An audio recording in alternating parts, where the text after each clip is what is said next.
বোনদের ওয়াজ, মা বোনদের পর্দা, মা বোনেরা পোশাক কেমন করে পরবে আমার আল্লাহ বলে দিতেছে। আমার আল্লাহ বলে দিয়েছে ওই জাহিলি যুগের নারীদের মতো তোমরা তোমাদের রূপকে বের হয়ে অন্য কোনো বেগানা পুরুষকে দেখায়ও না। তোমরা তোমাদের ঘরের মধ্যে অবস্থান করো। জোরে জোরে কন্যা সুবহানাল্লাহ। বলে হুজুর আমাদের মা বোনেরা কি চার পায়া জন্তু? না না না, আমার রাসূল জানিয়ে দিয়েছে যদি তোমরা ঘর থেকে বের হও, ঘরটা নিয়ে বের হও। ঠিক না ঠিক? তার মানে তুমি ঘরের মধ্যে যেমনি নিরাপদে থাকো, আবৃত থাকো, ঠিক তেমনি ভাবে তুমি এমন পোশাক নিয়ে বের হও তুমি যেন ঘরের মতোই নিরাপদে তুমি চলতে পারো। তবে চলতে গেলে কন্ডিশন আছে মেয়েদের ক্ষেত্রে বন্ধু। যদি একটা মেয়ে তিনটা পুরুষ, কয়টা পুরুষ? একটা মেয়ে একটা নারী তিনটা পুরুষ ছাড়া আঙিনার বাইরে যেতে পারবে না। একটা হলো তার বাবা, আরেকটা হলো তার স্বামী, আরেকটা হলো তার উপযুক্ত সন্তান। এই তিনটা পুরুষ ছাড়া একটা নারী কোনো অজুহাতে সেই সীমানা ত্যাগ করতে পারবে না, সীমানা ছেড়ে পথ চলতে পারবে না। আজকে এই আমাদের সমাজের মধ্যে কি প্রথা চালু আছে? নাই নাই নাই। কেন নাই রে? তার কারণ হলো আমরা ওয়াজ এক কানে শুনি আর এক কানে কি করে দেই, ফেলে দেই। এটাকে আমরা বাস্তব জীবনে বাস্তবায়ন করার মানসিকতা নাই। কথা বলেন না কেন? আমি আপনাদেরকে বলে দেই এটার জন্য দায়ী কিন্তু পুরুষরাই হবে। কারণ নারীরা জন্মের পরে বাবার ঘরে, বিয়ের পরে স্বামীর কমানে। যাবেন কোথায়? আপনি বাঁচতে পারবেন না।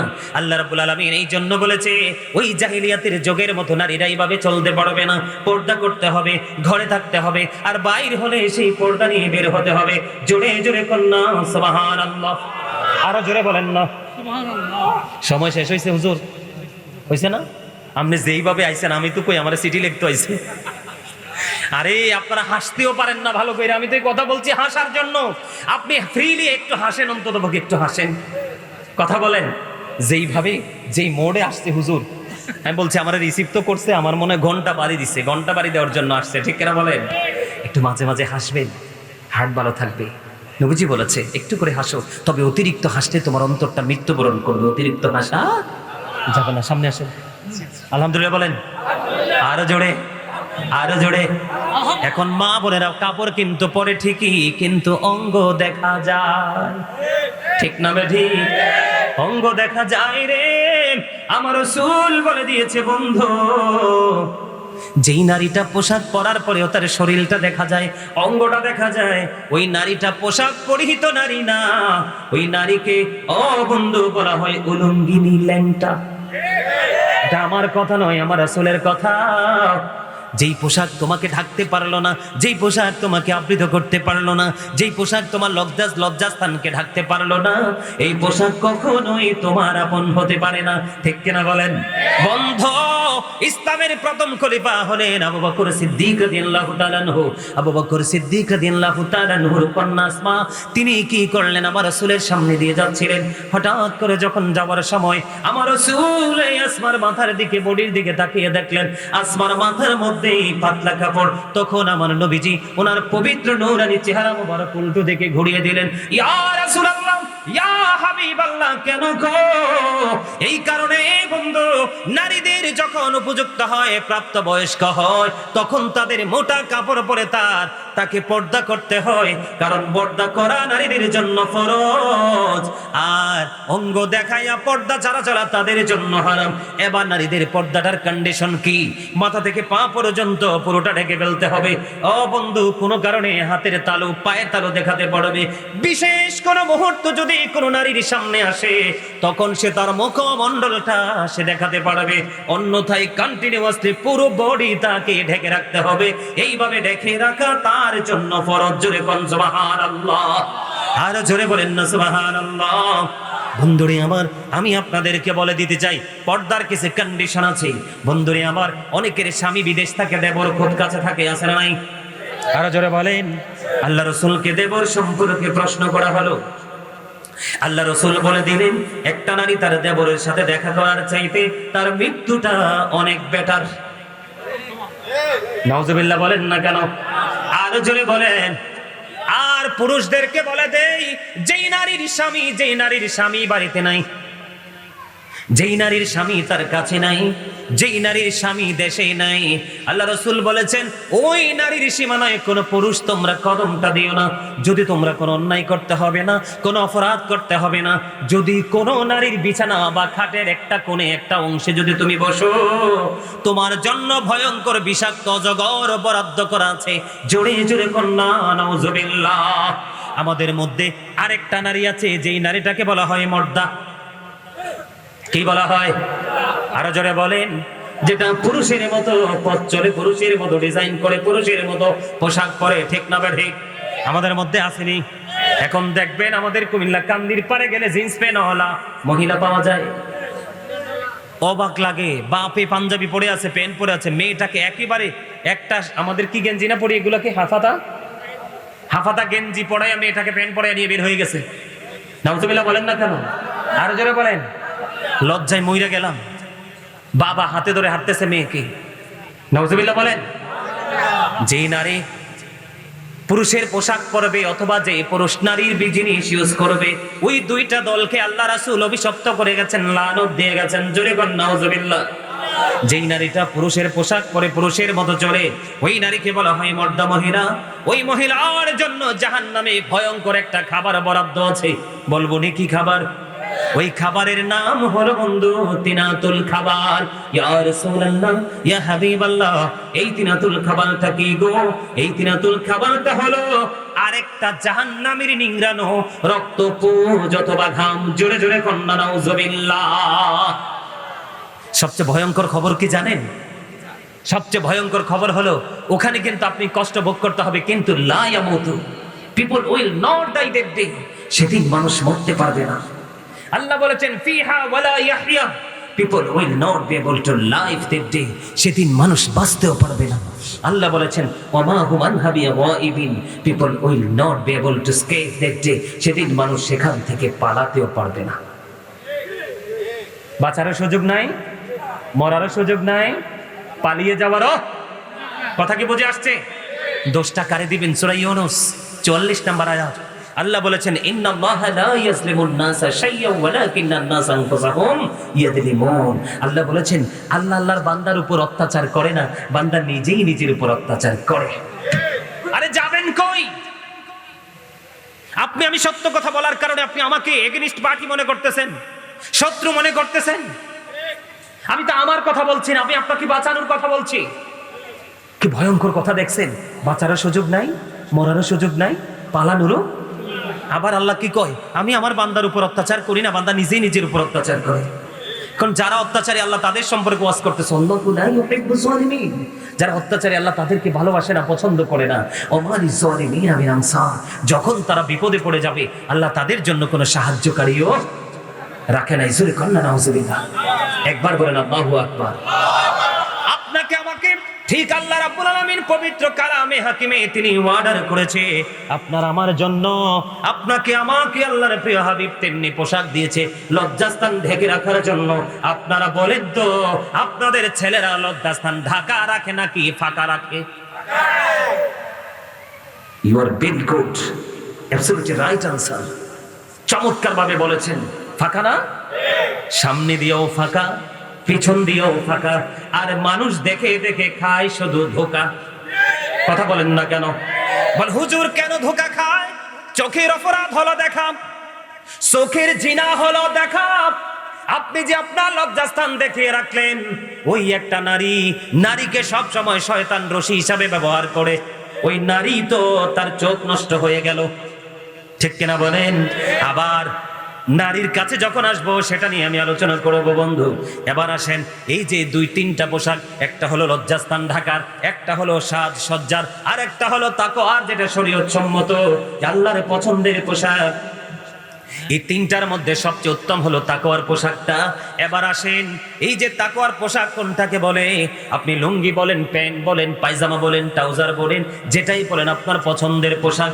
ও যুবক, তোমরা বেশি বেশি করে শোনো, শুধু তোমরা পোশাকের কারণে তোমরা জাহান্নামী হয়ে যাচ্ছ। বুখারী শরীফ থেকে প্রমাণিত। এই যে উপর দিয়ে থাকবে পুরুষের পর্দা এবং ফরজ, উপর দিয়ে থাকবে নাভি বরাবর অথবা নাভির উপরে। নাভির উপরে অথবা নাভি বরাবর থাকতে হবে, এর নিচে নামতে পারবে না। আর নিচের দিক দিয়ে থাকবে ঠাকটুর নিচের দিক দিয়ে থাকবে হাঁটুর নিচে, টাকনুর উপরে। এই কন্ডিশনে পোশাক পরা পুরুষের জন্য ফরজ। এখন আপনারা বলেন, ছেলেরা যে জিন্স প্যান্টটা পরে তার লজ্জাস্থান দেখা যায় কি যায় না? আমি নিজে দেখেছি। বন্ধু, যখন একটা ছেলে শুয়ে শুয়ে কাজ করে পিছন দিক দিয়ে পুরো লজ্জাস্থান ওপেনিং। আবার যখন মসজিদে যখন নামাজে যায়, রুকু দিতে গেলে পিছনের কাতার থেকে আরেকজন নামাজির দৃষ্টিটা নষ্ট হয়ে যায়, কারণ স্পষ্টভাবে তার পিছন দিক দিয়ে লজ্জাস্থান দেখা যায়। যার লজ্জা নাই তার ঈমান নাই, যার ঈমান নাই তার আমলের কোনো গ্রহণযোগ্যতা নাই। মনে রাখতে হবে। জোরে বলেন না নাউজুবিল্লাহ, আর জোরে বলেন না নাউজুবিল্লাহ। তাহলে আল্লাহ মানুষকে সুন্দর করে বানাইছে, এই মানুষকে আরো সুন্দর করার জন্য আল্লাহ পোশাক দিয়েছে, ঠিক কিনা বলেন? আপনারা জানেন, আমি আপনাদেরকে মনে করিয়ে দেই, আল্লাহ রাব্বুল আলামিন পুরো পবিত্র কালামে হাকিমে সূরা 30 পারা সূরা 3 এর মধ্যে বলেছেন, লাকাদ খালাকনাল ইনসানা ফি আহসানি তাকওয়িম। আছে না নাই? আল্লাহ মানুষকে সুন্দর করে সৃষ্টি করেছে। সূরা ইনফিতরের মধ্যে বলে দিয়েছেন, ফি আইয়ি সূরাতিন মা শাআ রাক্কাবা। আল্লাহ ক্রিয়েটেড দ্য মাইন্ড। আল্লাহ সূরা 3 এ বলেছে মানুষকে সুন্দর করে বানাইছে। আর সূরা ইনফিতরে আল্লাহ বলতেছে মানুষকে আল্লাহর মন মতো করে বানিয়েছে, আল্লাহর ইচ্ছে মতো করে বানিয়েছে। আর এই মন মতো মানুষগুলোকে আরো মন মতো সুন্দর করে চলার জন্য বিভিন্ন রকমের পোশাক দিয়েছে। এর মধ্যে সবচেয়ে বড় পোশাক হলো তাকওয়ার পোশাক। জোরে জোরে কন্যা সুবহানাল্লাহ।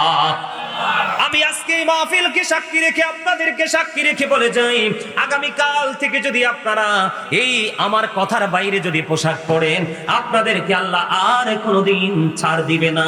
কারণ আপনারা আজকে আসল সত্য জেনে গেছেন, ঠিক কিনা বলেন? এই সত্যকে যদি জানার পর না মানেন, তাহলে এটাই হবে অহংকার। আল্লাহ doesn't like the proud। আল্লাহ অহংকারকে পছন্দ করেন না। তাহলে অহংকার মুক্ত থাকতে হবে, ঠিক কিনা বলেন? আরো জোরে, আরো জোরে। তাহলে বোঝা গেল উনি পোশাক কেমন করে পরবো, ঠিক কিনা বলেন? এবার আসেন, একবারে টক টকে লাল জামা পরা যাবে না। আল্লাহর হাবিব দুটো জিনিস হাতে নেন। এক হাতে ছিল রেশমি কাপড়, আর এক হাতে ছিল সোনা। আর আমার নবীজি দুই হাত মোবারক উঁচু করে বললেন, এই দুইটা জিনিস আমার উম্মতের পুরুষদের জন্য হারাম। তাহলে আজকে থেকে শখ করে স্বর্ণের চেইন গলায় দিবেননি, আংটি দিবেননি, কোন ধরনের কোন অজুহাত নাই রে। আমার নবী যেটা হারাম করে দিয়েছে। আল্লাহ রাসূলকে এক ব্যক্তি দুইবার সালাম দিলেন, নবীজি সালামের জবাব দিলেন না। কেন দিলেন না? ওই ব্যক্তির পরনে ছিল লাল টকটকে লাল রঙের জামা। কারণ ইমানদার পুরুষের জন্য টকটকে লাল জামা পরা মাকরুহ তাহরিমি হারামের অন্তর্ভুক্ত। কোন শার্ট, কোন গেঞ্জি, কোন পাঞ্জাবি কখনোই টকটকে লাল পরতে পারবে না। তবে মা বোনেরা পরতে পারবে, লালও পরতে পারবে, সোনাও পরতে পারবে, এটা তাদের জন্য জায়েজ। আজকে থেকে লাল পাঞ্জাবি পরে জুমার মসজিদে যাইবেননি, ঈদের নামাজ পড়তে যাবেননি, যাবেন? আবার আল্লাহ রাসূল আরো বলে দিয়েছেন, তোমরা বেশি বেশি করে সাদা পোশাক পরো, বেশি বেশি করে তোমরা সাদা পোশাক পরো। আর তোমাদের মানুষ যখন ইন্তেকাল করবে, তাদেরকে সাদা কাপড় দিয়ে কাফন পরিয়ে তাদেরকে সম্মানের সাথে তাদেরকে কবরে রাখো। তাহলে পর্দা কেমন করে করতে হয় জেনে গেছেননি? আরো জোরে বলেন। আল্লাহ রাসূল মসজিদের মধ্যে অবস্থান করতেছেন, এক লোক এসে নামাজের নিয়ত বেঁধে ফেললেন। ওই যে পোশাক, আপনারা খেয়াল করেন, আল্লাহ রাসূল বললেন তুমি ওযু করে আসো। তিনি কিন্তু নামাজের নিয়ত বেঁধে ফেললেন, তুমি ওযু করে আসো। তিনি নামাজ ভেঙে ওযু করতে গেলেন, ওযু শেষ করে আসার পরে আবার তিনি নামাজের নিয়ত বেঁধে ফেললেন। আল্লাহ রাসূল বললেন তুমি ওযু করে আসো। আবার তিনি নামাজ ভেঙে ওযু করতে গেলেন, ওযু করতে গেলেন, ওযু করে এসে তিনি আবার নামাজের নিয়ত বাঁধলেন। আল্লাহর হাবিব বললেন তুমি আবার ওযু করে আসো। তিনি আবার ওযু করতে গেল। আরেকজন নবীজিকে প্রশ্ন করলেন, ইয়া রাসূলুল্লাহ, ইয়া হাবিবাল্লাহ, নবী গো, আপনি বারবার বারবার কেন বলছেন গো ইয়া রাসূলুল্লাহ ওযু করার জন্য? কারণ তো বলছেন না নবী গো। আমার নবীজি বললেন তুমি চাইয়া দেখো, ওই যে মানুষের পরনের পোশাকের টাকটুর নিচে রে, ওই যেই ব্যক্তি টাকটুর নিচে পোশাক পরে অহংকার করে নামাজ পড়বে, ওই নামাজ আল্লাহর কাছে গ্রহণযোগ্য হবে না। এই জন্য আমি আপনাদেরকে বলে দিতে চাই, বন্ধু, আপনারা কখনোই টাকটুর নিচে পোশাক পরবেন না। সায়েন্টিফিকদের বক্তব্য হলো, যেই পুরুষ টাকটুর নিচে ঝুলিয়ে ঝুলিয়ে পোশাক পরবে, ওই পুরুষ যৌবনের ক্ষেত্রে তার জৈবিক চাহিদা মেটাতে পারবে না, তার যৌবন দিন দিন হ্রাস পেতে থাকবে। জোরে জোরে কন্যা নাউজুবিল্লাহ। আর আল্লাহর কোরআন রাসূলের হাদিস থেকে প্রমাণিত, যেই পুরুষ অহংকার করে অহমিকা করে টাকটুর নিচে ঝুলিয়ে ঝুলিয়ে পোশাক পরবে, তার ঠিকানা হবে জাহান্নাম। আল্লাহ বলে দিয়েছেন, you have to go to hell, তোমাদেরকে মাস্ট বি চলে যেতে হবে জাহান্নামে। এবার আপনারা আমাকে প্রশ্ন করতে পারেন, বলে হুজুর আপনি বললেন এই পোশাক পরলে পর্দা নষ্ট হয়, পরদ ছড়ে যায়, এই পোশাকের কারণে একজন পুরুষ জাহান্নামী হয়ে যায়, আর তারই অসভ্য পোশাক পরার কারণে আরেকজন মানুষ অসভ্য হতে বাধ্য হয়, ঠিক কিনা বলেন? আরো জোরে বলেন, আরো জোরে কোন ঠিক না বেঠিক? এবার আমি আপনাদেরকে বলে দিতে চাই, এই পোশাক কিন্তু কোনো মুসলমান আবিষ্কার করে নাই, এই পোশাক সর্বপ্রথম আবিষ্কার করেছে এই বেঈমানেরা। নাউজুবিল্লাহ বলেন। তারা তারা বেঈমানেরা যেমনি ভাবে আমাদের মেসওয়াককে কেড়ে নিয়ে ব্রাশ হাতে ধরাই দিয়েছে। কথা বলেন না কেন মা? আল্লাহ রাসূল বলেছে, আমার উম্মতের যদি কষ্ট হবে, এটা যদি না হতো, আমি সবাইকে বলতাম প্রত্যেকটা নামাজের আগে মেসওয়াক করো। এই মেসওয়াক কেড়ে নিয়ে ব্রাশ টুথপেস্ট আমাদের হাতে ধরিয়ে দিয়েছে। যেমনি ভাবে আপনার আমার বাংলাদেশকে কলুষিত করে অন্ধকারাচ্ছন্ন পরিবেশে রূপান্তরিত করেছে, আমাদের মা, বিশেষ করে আমার মা, সকাল হলে ঘুম থেকে তুলে আমাদেরকে বোরকা নিয়ে মাদ্রাসায় পাঠিয়ে দিত। কিন্তু এখন আর বোরকা নিয়ে মাদ্রাসা নাই, এখন আবিষ্কার করেছেন বন্ধু কিন্ডারগার্টেন। এটাও বন্ধু ইহুদিদের একটা অপকৌশল। ঠিক তেমনি ভাবে ওই ইহুদিরা, বেঈমানেরা, কাফির মুশরিকেরা মুসলমানের চাইতে বেশি কোরআন রিসার্চ করতেছে, একটার পর একটা আধুনিক প্রযুক্তি তারা আবিষ্কার করতেছে। এই কোরআন রিসার্চ করে করে তারা জানতে পেরেছে মুসলমানকে কিভাবে ধ্বংসস্তূপে পরিণত করা যায়। কারণ আল্লাহ রাব্বুল আলামিন কোরআনে বলেছে, উইদ্দাতিল কাফিরিন, কাফিরদের জন্য বরাদ্দ জাহান্নাম, উইদ্দাতিল মুত্তাকিন, মুত্তাকিনদের জন্য বরাদ্দ হলো জান্নাত। জোরে জোরে বলেন না সুবহানাল্লাহ। এবার আপনি মনে মনে করলেন, আপনারা মনে করলেন আজকে উত্তর হীরাপুরের মানুষ, আপনারা মনে করলেন যে গাজী হুজুর যা বলেছে আমি মানবো না, আমার একটা সোসাইটি আছে, আমার একটা ট্র্যাডিশন আছে, আমার একটা কি আছে, আমার একটা পজিশন আছে, পরিবেশ আছে, আমি হুজুরের কথা মানবো না, কমার্শিয়াল ডিজিটাল পোশাক জিন্স প্যান্ট পরবো। ওই যুবক, লুঙ্গি পরো, জিন্স প্যান্ট পরো, যদি নাভির নিচে থাকে আগামী দিন থেকে, আর যদি টাকনোর নিচে থাকে রে, তোমাকে আমি বলে দেই, কাল হাসরের ময়দানে দুইটা রাস্তা হবে। আল্লাহ রাব্বুল আলামিন কাল হাসরের ময়দানে তাদেরকে অপমানের পোশাক পরিয়ে দিবে। জোরে জোরে নাউজুবিল্লাহ। আর যদি কোনো যুবক আজকে থেকে, আপনারা বৃদ্ধ বাবা যারা আছেন, আপনাদের মধ্যে অনেক সমস্যা আমি দেখি, অনেক সময় রাস্তায় যখন হাঁটে মনে হয় লুঙ্গি এমন ভাবে পড়েছে মনে রাস্তা ঝাড়ু দিচ্ছে। আমার কথা কন না কেন? আছে না নাই? আমি কি ভুল বলছি? দেখেই তো বলছি, এটা আপনাদের এলাকায়ও দুই একজন থাকতে পারে, পারে কি পারে না? আমি আপনাদেরকে বলি, এই পোশাক আমার গাজী হুজুর বলেছে এটা পরা যাবে না, কারণ গাজী হুজুরের নিজের কথা নয়, আল্লাহ রাসূলের কথা, আল্লাহ এবং আল্লাহ রাসূলের কথা। আমি এই যে নোংরা পোশাক আমি আজকে থেকে কি করে দিলাম, চিরদিনের জন্য আমি বয়কট করলাম, এটাকে ডাস্টবিনে ফেলে দিলাম। আগামী দিন থেকে আমি শরীয়ত সম্মত পোশাক পরবো।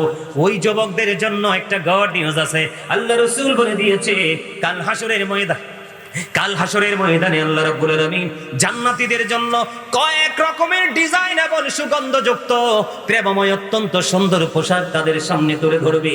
আল্লাহর প্রিয় বান্দাকে বলবে, ওই যে হীরাপুরের যুবক, ওই দিন ওয়াজ শোনার পরে তুমি নিজেকে বদলে ফেলেছো, লাইফ স্টাইলকে তুমি চেঞ্জ করেছো, এই জন্য আমি আল্লাহ তোমার ফিউচারকে, ভবিষ্যৎকে আলোকিত করে দিলাম, ব্রাইট করে দিলাম।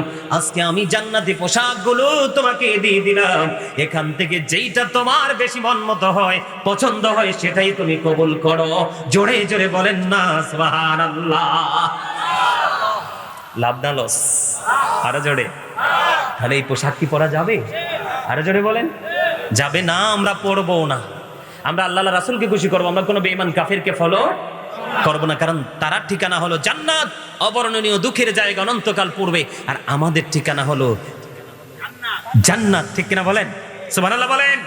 আল্লাহ বলবে, বান্দারে ওয়াজ শুনছো আর নিজেকে বদলাইছো, ইউ গো টু প্যারাডাইস, জান্নাতে চলে যাও। জোরে কোন সুবহানাল্লাহ।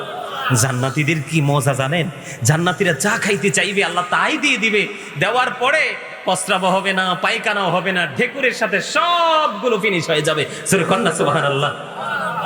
সবুজ রঙের একটা পাখি আসবে, জান্নাতীর কাছে এসে বলবে, এই জান্নাতি, তুমি কি আমাকে পছন্দ করেছো? তোমার ভালো লেগেছে? হ, তোমাকে সুন্দর লাগছে।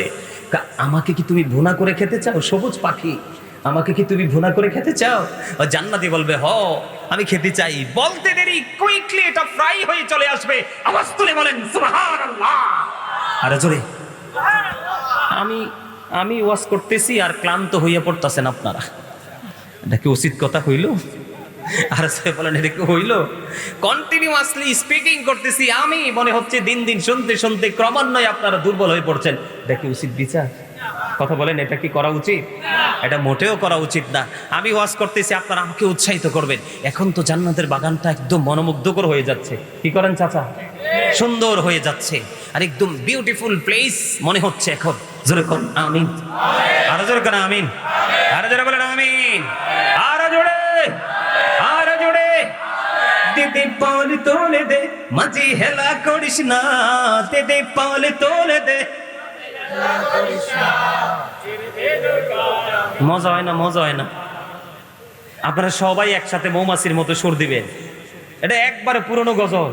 আমি আপনাদেরকে একটু এনার্জি দেওয়ার জন্য, একটু ফিলিংস দেওয়ার জন্য গজল গাইতে চাই। আপনারা সবাই আমার সাথে গাইবেন, একবারে আওয়াজ তুলে মুখরিত করে দিবেন পুরো পরিবেশকে। এটা কি দুনিয়ার কাউকে নিয়ে গাচ্ছি? আরে আপনারও নবী, আমারও নবী, সবাইকে নিয়ে গাইবো, ঠিক কিনা বলেন? দিদি পাল তোলে দে, মাঝি হেলা করিস না, ছেড়ে দে নৌকায় আমি যাব মদিনা, ছেড়ে দে নৌকায় আমি যাব মদিনা। দিদি পাল তোলে দে, সবাই দিদি পাল তোলে দে, মাঝি হেলা করিস না, ছেড়ে দে নৌকায় আমি যাব মদিনা, ছেড়ে দে নৌকায় আমি যাব মদিনা। মক্কায় নবী এলো মা আমিনার ঘরে, হাসিলে হাজার মানিক, কাঁদিলে মুক্তা ঝরে। মক্কায় নবী এলো মা আমিনার ঘরে, হাসিলে হাজার মানিক, কাঁদিলে মুক্তা ঝরে। দয়ালে মুর্শিদি যার সখা, তার কেশের ভাবনা, দয়ালে মুর্শিদি যার সখা। আমার হৃদয় মাঝে কাবা, নয়নে মদিনা, আমার হৃদয় মাঝে কাবা, নয়নে মদিনা।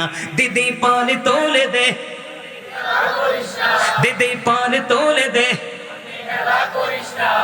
ছেড়ে দে নৌকায় আমি যাব মদিনা, ছেড়ে দে নৌকায় আমি যাব মদিনা। অরুণের রোশনীতে দুনিয়া গেছে ভরে, সে নূরের বাতি জ্বলে মদিনার ঘরে ঘরে। অরুণের রোশনীতে দুনিয়া গেছে ভরে, সে নূরের বাতি জ্বলে মদিনার ঘরে ঘরে। দয়ালে মুর্শিদি যার সখা, তার কিসের ভাবনা, দয়ালে মুর্শিদি যার সখা। আমার হৃদয় মাঝে কাবা, নয়নে মদিনা। দিদি পাল তোলে দে, দিদি পাল তোলে দে, ছেড়ে দে নৌকায় আমি যাব মদিনা। মারহাবা, আরো জোরে বলেন মারহাবা।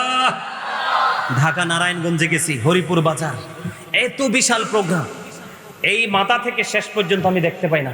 একটানা 6 বছর, গত বছরে প্রোগ্রাম করে আসছি প্রধান বক্তা হিসাবে। আপনার কেন বলি, রাগ করেন না, যখন গজলে টান দিলাম, এত প্রেম তাদের হৃদয়ের মধ্যে জাগলো, আর হাদিয়া এত বেশি পরিমাণ দিল। এই হাদিয়া, গজলের হাদিয়া এনে দিছি বাবার কাছে, মাহফিলের হাদিয়া এনে দিছি মায়ের কাছে।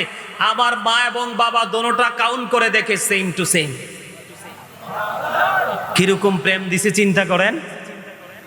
আর আপনারা আমার মানুষ, আমার ঘরের মানুষ, আপনাদেরকে যদি এত দুর্বল হয়, তাহলে আমি গর্ব করব কাকে নিয়ে?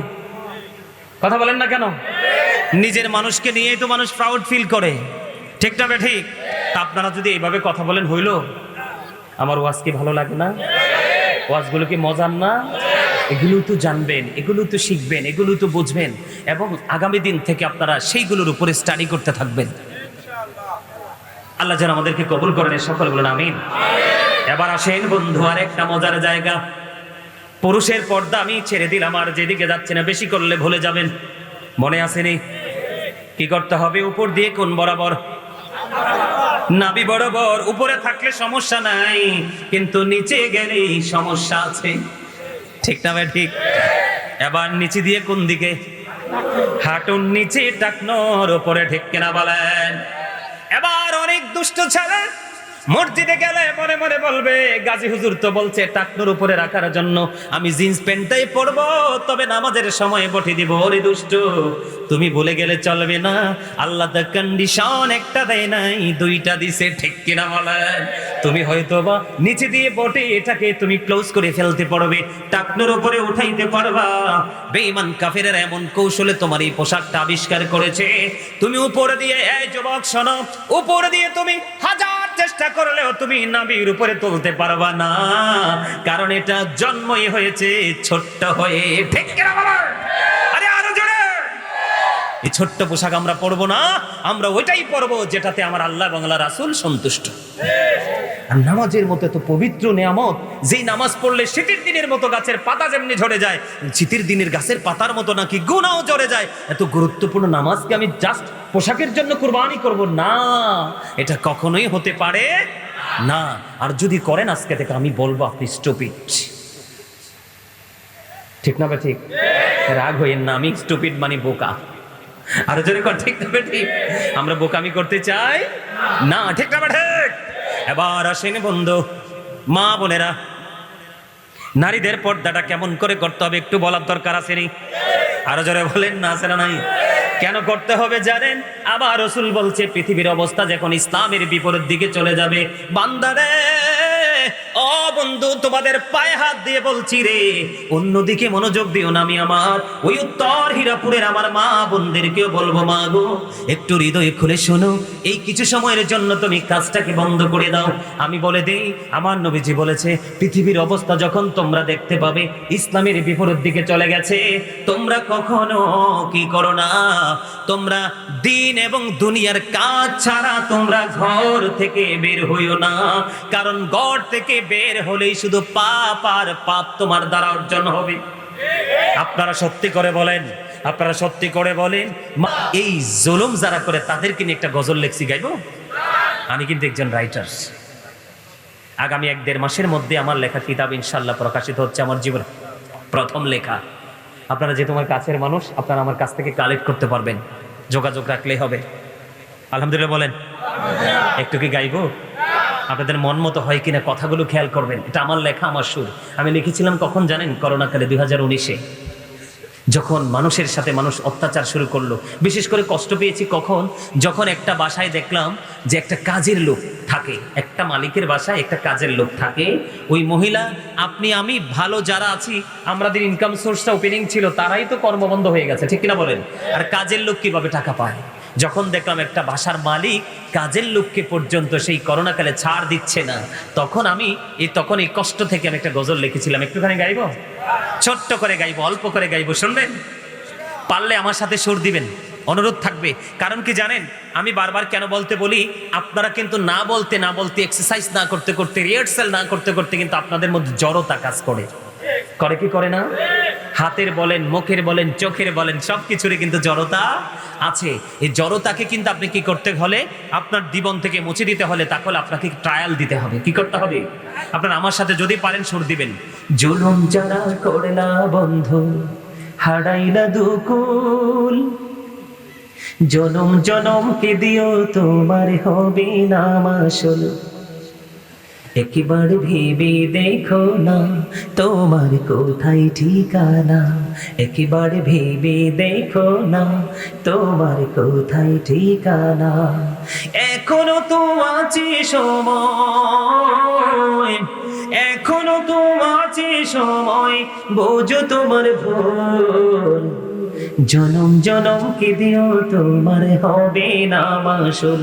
বললেন জুলুম যারা করলা বন্ধু, হারাইলা দুকুল, জনম জনম কে দিও তোমার হবে না মাসুল।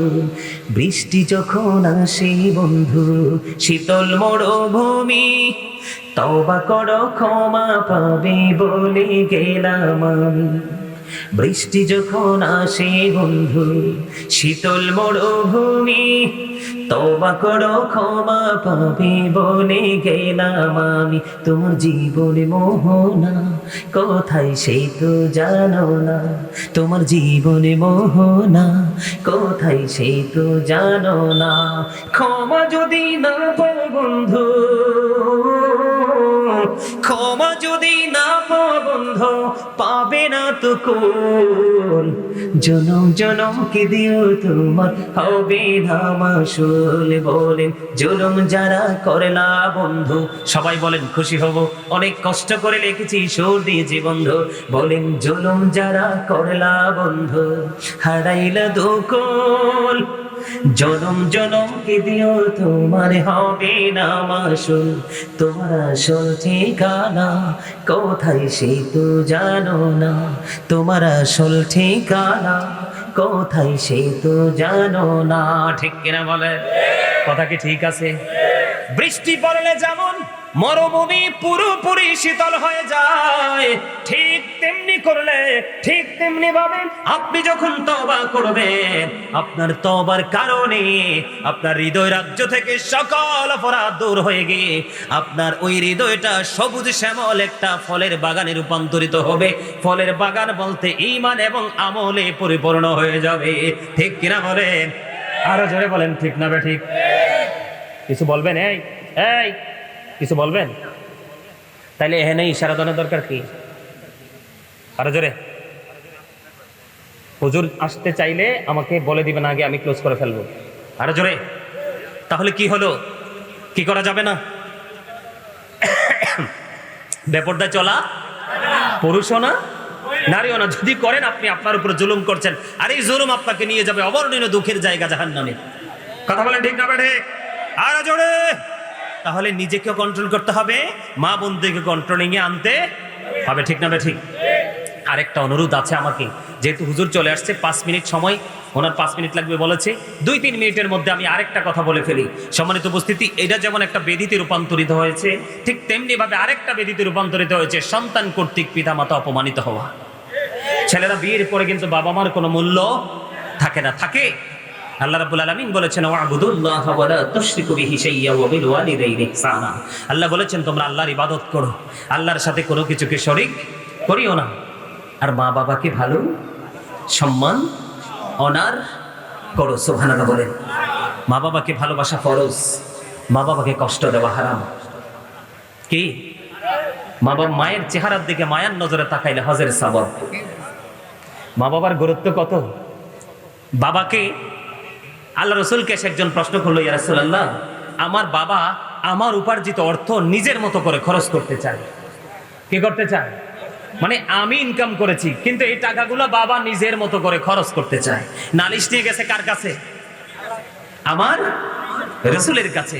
এখন আমার রাসূল উত্তর দিয়ে দিলেন, তোমার উপার্জিত অর্থ নয়, তুমি নিজেও তোমার বাবার সম্পদ। তার মানে শুধু তোমার উপার্জিত টাকা না, বাবা তোমাকেও যেমনি চাই এমনি ইউজ করতে পারবে, তুমি কোনো না করতে পারবা। সেটা মাথায় রেখে বাবা মার সাথে ভালো আচরণ করতে হবে। হতভাগা সে, হতভাগা সে, হতভাগা সে করব। হতভাগা সে, হতভাগা সে, হতভাগা সে। 3 বার রাসূল বলেছেন, কে সে হতভাগা? যার পিতামাতা উভয়জন বেঁচে আছে অথবা একজন বেঁচে আছে, তাদেরকে ভালোবেসে সম্মান করে তাদের কাছ থেকে যারা জান্নাত আদায় করতে পারলো না, তাদের মতো হতভাগার কেউ হতে পারে? আর জোরে বলেন, কেউ হতে পারে না। আমরা কি হতভাগা হতে চাই? পরে বলেন দুর্ভাগা হতে চাই? আমরা সৌভাগ্যবান হতে চাই। আর সৌভাগ্যবান হতে চাইলে সব আমলের পাশাপাশি বাবা মাকেও ভালো বাসতে হবে। ঠিক কিনা বলেন? তারা যখন যা চায় সাধ্যের মধ্যে থেকে আপনাকে দিতে হবে। মনে রাখতে হবে, বাবা মা কখনো এমন জিনিস চায় না যেটা সন্তানের জন্য কষ্টকর হয়। কিন্তু আমরা মনে করি বাবা মা আমাকে প্রেসার দিচ্ছে। আছে কিছু বাবা মা তো ব্যতিক্রম আছে, কিন্তু তাদেরকে নিয়ে মানিয়েই চলতে হবে। ঠিক না ঠিক? আরো জোরে কোন ঠিক না ঠিক? মা বাবাকে ভালোবাসবেন তো? আরো জোরে, আরো জোরে। হযরতে জুরিস আল্লাহওয়ালা একজন লোক ছিলেন, খেয়াল করেন, হাদিস শরীফের একটা অংশ। তো জুরিস যেমন একজন আল্লাহওয়ালা ছিলেন, তিনি লোকালয় থেকে দূরে গিয়ে হুজরা বানাই ওখানে আমল করতেন। তো একদিন জুরিস তার হুজরার মধ্যে, আপন হুজরাতে নামাজরত অবস্থায়, এমন সময় মা গেলেন, যে বলতেছে, বাবা আমি এসেছি। কিন্তু জুরিস তো নামাজরত অবস্থায়। কি অবস্থায়? তার মায়ের ডাকে সাড়া দিলেন না, তিনি নামাজ চালিয়েই গেলেন। ওমা দাও না, দেন দেন মাইক কই? চলে আসছে। হ্যাঁ হ্যাঁ,